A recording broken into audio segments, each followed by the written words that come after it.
As with everything, there are different shades of green when it comes to living an eco-friendly lifestyle, and perhaps no one understands that better than Michael Reynolds, the architect who created Earthship. Homes that look a little like a spaceship but are very down to earth. And while they are far out of the mainstream, they might just be what the planet ordered when it comes to protecting the environment.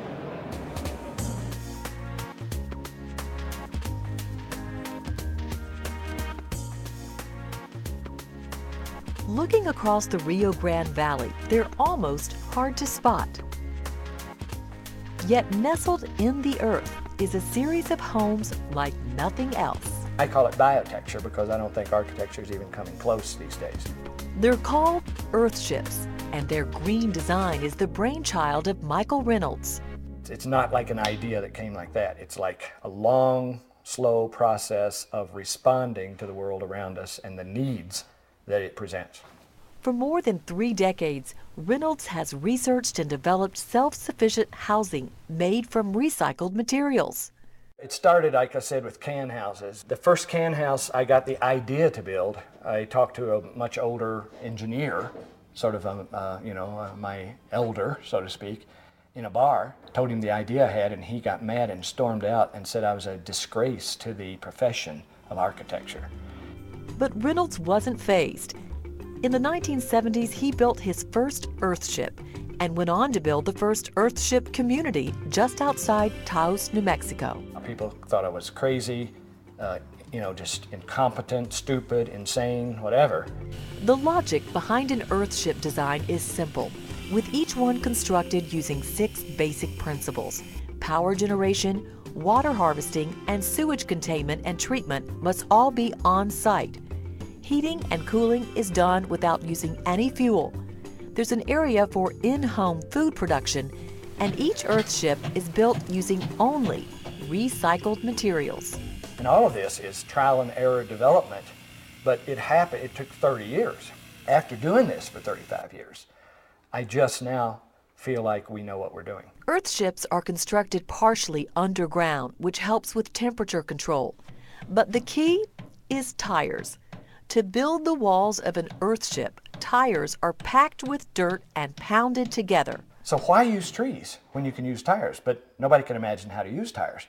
But if you take a tire and beat it full of earth, it becomes a steel-belted, rubber-encased, thermal-massed, resilient brick. Once the tires are in place, plastic bottles, tin cans, and glass are stuffed in every nook and cranny to fill in the walls.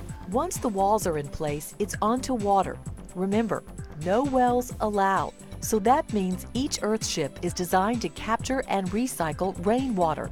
That water then gets used for everything from taking a bath to flushing the toilet to making ice cubes.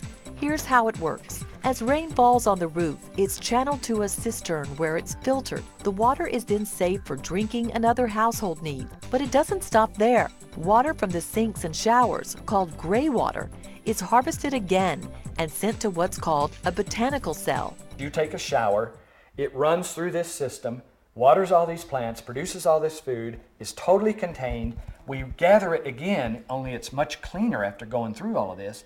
We suck that back up to flush the toilet with. In other words, we flush the toilet with water that you took a bath in yesterday. Toilet water, or black water, does go into a conventional septic tank, but it's later pumped out to the yard where it's recycled through an outdoor botanical cell, an area of landscaping specifically designed to filter and clean water. It is actually, I have to say, fun to learn all of this. We had to learn how to build out of garbage. We had to learn how to harvest energy. There was no books when we first started doing it. While learning how best to build an Earthship was difficult, Reynolds says it still wasn't the hardest part. The hardest part used to be the permission to do it, and it still is. Like permission from the authorities to let you build out of garbage and run sewage through your living room. 30 years ago, I'd have to sneak out in the woods to do this. Just as Earthships can be designed for any climate, they can also be designed for any price range.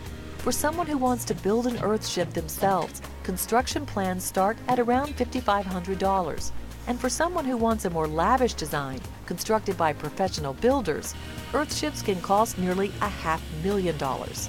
So the bottom line is this building, with all of its systems functioning, costs maybe 10 or 15% more than a conventional home. But the conventional home would have a $600 or $700 a month utility, power, water, sewage bill, heating, cooling, and this home wouldn't. So when you take your mortgage payment plus your utility bill and call that your living expenses, these homes net a cheaper way to live. Whatever the budget, Reynolds hopes his green Earthships will help pave the way to a more sustainable future and show homeowners everywhere that they can make a difference. If you want to learn more about Earthship, there's actually an Earthship movie. It's called Garbage Warrior. It's coming out on DVD this year. And of course, you can log on to our website, weather.com/forecastearth for more information. Coming up, the story of a local hero known in environmental circles as the most advanced and progressive CEO in the world. I come to work every day to help save the earth. And how upgrading your home's insulation can save you money and help the planet. Just ahead on Forecast Earth.